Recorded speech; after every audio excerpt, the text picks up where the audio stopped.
చెప్పడం కాదు, ఉక్కుపాదం మోపాలి. డ్రగ్స్ ఎక్కడి నుంచి వస్తుందని దాని మీద తీవ్రంగా చర్చ జరపాలి. కర్ణే అరవింద్ గారు, బీఆర్ఎస్ పార్టీ సీనియర్ నాయకులు, మాజీ శాసనసభ్యులు, ఆయన ప్రాపర్టీలో, ఆయన ఫామ్ హౌస్లో డ్రగ్స్ పార్టీ జరగడం అనేటటువంటిది మనకు అన్ని ఆధారాలు ఈగల్ పోలీసులు కోర్టుకు సమర్పించాయి. అసలు ఎందుకు ఈ డ్రగ్ కల్చర్ను బీఆర్ఎస్ పార్టీ ఎందుకు ప్రమోట్ చేయాలనుకుంటుంది? సార్, ముందుగా మీకు ప్యానెల్లో ఉన్నటువంటి పెద్దలందరికీ మనసు నిండా దండాలు సార్. నమస్కారాలు, గుడ్ ఈవినింగ్. బీఆర్ఎస్ పార్టీ ఈ డ్రగ్స్ కల్చర్ని ముమ్మాటికి నిర్ద్వందంగా వ్యతిరేకిస్తూ ఉన్నది. దీనికి సంబంధించి గతంలో కేసీఆర్ గారు ప్రభుత్వం ఉన్నప్పుడు దీన్ని ఉగ్గుపాతం చేయాలి అనేటువంటి ఆలోచన లోపల అనేక సందర్భాల లోపల ఆయన చర్యలు తీసుకున్నటువంటి నేపథ్యాన్ని కూడా ఉన్నటువంటి పరిస్థితి ఉంది సార్. ఇవాళ ఒక ఎంపీ గారు, ఇంకొక ఎక్స్ ఎమ్మెల్యే గారు, తర్వాత మొత్తం 11 మంది ఆ డ్రగ్స్ తీసుకున్నారు అనేటువంటి దాంట్లో కొంతమంది పాజిటివ్గా వచ్చినటువంటి నేపథ్యం ఉంది.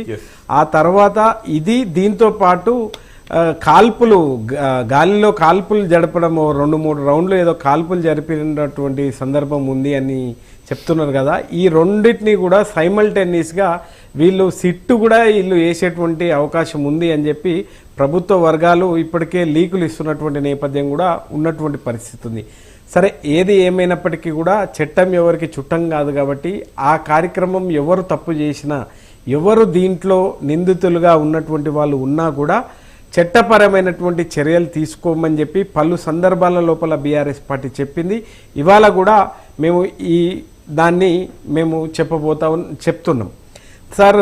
దీనికి కేటీఆర్ గారికి లింక్ పెట్టి మాట్లాడితే, ఇవాళ మేము ఇట్లాంటి తప్పుడు మాటలు గనక మాట్లాడితే కాంగ్రెస్ పార్టీ లేదు అనుకుంటే ఇవాళ సోషల్ మీడియాలో ట్రోల్ అవుతున్నటువంటి సందర్భంలో వాళ్లకు లీగల్ నోటీసులు కూడా ఇస్తాను అనేటువంటి విషయాన్ని గతంలో కేటీఆర్ గారు చాలా స్పష్టంగా చెప్పిండ్రు. రెండో అంశం ఏంటి అని అంటే, ఇవాళ అసెంబ్లీ జరుగుతుంది కదా, లైవ్ డిటెక్షన్ టెస్ట్కు నేను సిద్ధం, మీరు సిద్ధమ్మా, అందరినీ టెస్ట్ చేయమని చెప్పి కూడా ఇవాళ చెప్పినటువంటి పరిస్థితి ఇవాళ ఉన్నటువంటి పరిస్థితి ఉంది. నిన్న మహేష్ కుమార్ గారు మాట్లాడుతున్నటువంటి మాటలు ఇవి సరైనటువంటి పద్ధతిలో మాట్లాడతలేరు సార్. సార్, మీరు ప్రజా సమస్యలపైన అసెంబ్లీ పెట్టేటువంటి క్రమంలో సరే అనుకోకుండానా అనివార్యంగానా అది ఎట్లా జరిగిందో ఆ కేసు తెరపైకి వచ్చింది. ఇవాళ డైవర్ట్ పాలిటిక్స్లో భాగంగా ఈ డ్రగ్స్ని ఈ 10 రోజులు వాడతారు, దీన్ని తూతూ మంత్రంగా అసెంబ్లీని నిర్వహిస్తారు అనేటువంటి విషయం కూడా ఇప్పటికే తెలంగాణ రాష్ట్రంలో ఉన్నటువంటి అన్ని వర్గాల ప్రజలకు ఇప్పటికే అవగతం అవుతుంది. అది ఒక భాగం సార్, అది ఒక భాగం. మీరు అంటున్నారు కదా, మీ ప్రభుత్వం నుంచి లీకులు ఇస్తున్నారు కదా, సిట్ ఏర్పాటు చేస్తారా లేకుంటే ఇంకేం ఏర్పాటు చేస్తారా, వాళ్ళు ఎవరికి పాజిటివ్ వచ్చింది, ఎవరి ద్వారా ఈ కొకైన్కి సంబంధించినటువంటి అవి మారక ద్రవ్యాలు ఇవి ఎక్కడి నుంచి తీసుకొని వచ్చిండ్రు అనేటివన్నీ మీరు విచారించండి.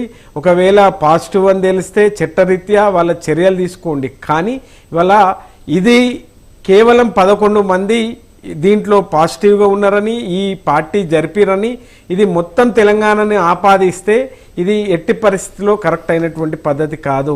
ఇది కేవలం దాంట్లో ఉన్నటువంటి, మీరు అనుకుంటే సరే మీ ఆలోచన దీంట్లో అసెంబ్లీలో చర్చ పెట్టాలి అని మీరు అనుకుంటున్నారు కదా, పెడితే ఒక పావు గంటనో అరగంటనో చర్చ పెట్టి దీన్ని ముగించండి. సరే, దీన్ని నిజంగా కూడా ఉగ్గుపాతం చేయాలి. ఇవి ఎవ్వరు కూడా ఇవాళ మత్తుకు ఎవరు కూడా బానిసలు కూడా కావద్దు అనేటువంటి దాన్ని ఇవాళ నేటి యువత మంచి మార్గాల్లో పోవాలి అనేటువంటి ఆలోచన గతంలో కేసీఆర్ గారు చేసిండ్రు.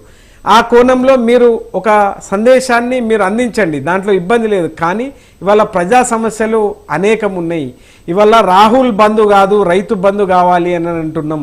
ఇవాళ పంటలు వేసేటప్పుడు ఇవాళ కోతలు కోసేటప్పటికి ఇంకా 14 రోజులు ఉంది, ఇప్పటికీ రైతు బంధు పడలేదు. ఇవాళ అవ్వా తాతలకు ఇస్తామన్నటువంటి 4,000 పింఛన్ అడుగుతా ఉన్నారు. మహిళలందరూ కూడా 2,500 రూపాయలు అడుగుతా ఉన్నారు. మీరు ఆ రోజు బీసీ సప్పాండ్లో మీరు 10,000 కోట్ల రూపాయలు పెడతాము అని చెప్పన్నారు. అవి ఎక్కడ పోయినాయి? జాబ్ క్యాలెండర్ ఎటు పోయింది? తర్వాత లక్షల ఉద్యోగాలు మీరు ఇస్తాము అని చెప్పన్నారు. ఆ ఉద్యోగాల సంగతి ఏంది?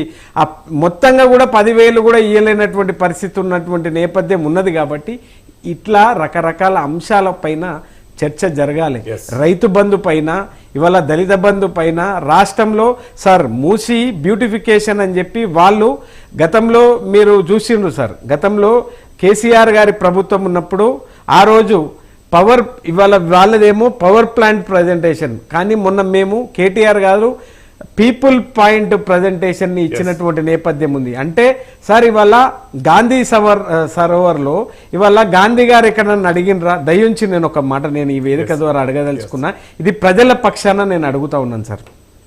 దానికి సంబంధించి 1,50,000 కోట్ల రూపాయలు పెడతాను అని అంటున్నారు. గతంలో మేము ఎన్ని కోట్ల రూపాయలు మేము చేసినాము, ఎట్లయితే ఒక్క ఇల్లుని కూడా మేము తీయకుండా, ఒక ఇంటిని కూడా మేము కూల్చకుండా ఇంత గొప్పగా ఆ రోజు మేము తీసుకొచ్చినామో వివరించిండ్రు కేటీఆర్ గారు. సావధానంగా విని సార్ అల్టిమేట్గా మన రాష్ట్రానికి లాభం జరగాలి, మన రాష్ట్రంలో ఉన్నటువంటి ప్రజలు ఎవ్వరు కూడా అవస్థని ఎల్లగక్కొద్దు, ఎవ్వరికి కూడా ఇబ్బంది కావద్దు అనేది మా ఉద్దేశం సార్. నేను ఈ వేదిక ద్వారా నేను రాజకీయాలకు అతీతంగా సార్ ఈ ఒక్క అంశం, రాజకీయాలకు అతీతంగా మానవీయ కోణంలో అందరం కూడా ఆలోచించి ఈ 2 సంవత్సరాల పాటు వాళ్ళని అడ్డుకునేటువంటి ప్రయత్నం చేద్దాం. 2 సంవత్సరాల తర్వాత మా ప్రభుత్వం వస్తుంది, ఒక్క ఇల్లును కూడా మేము ఇబ్బంది పెట్టేటువంటి ప్రయత్నం చేయము అనేటువంటి విషయం మాత్రం ఈ వేదిక ద్వారా తెలియజేస్తాం. కృష్ణదేవల్ గారు, ఈ కేసులో సెంటర్ ఆఫ్ అట్రాక్షన్ గా పుట్ట మహేష్ యాదవ్ గారు మారినటువంటి అంశం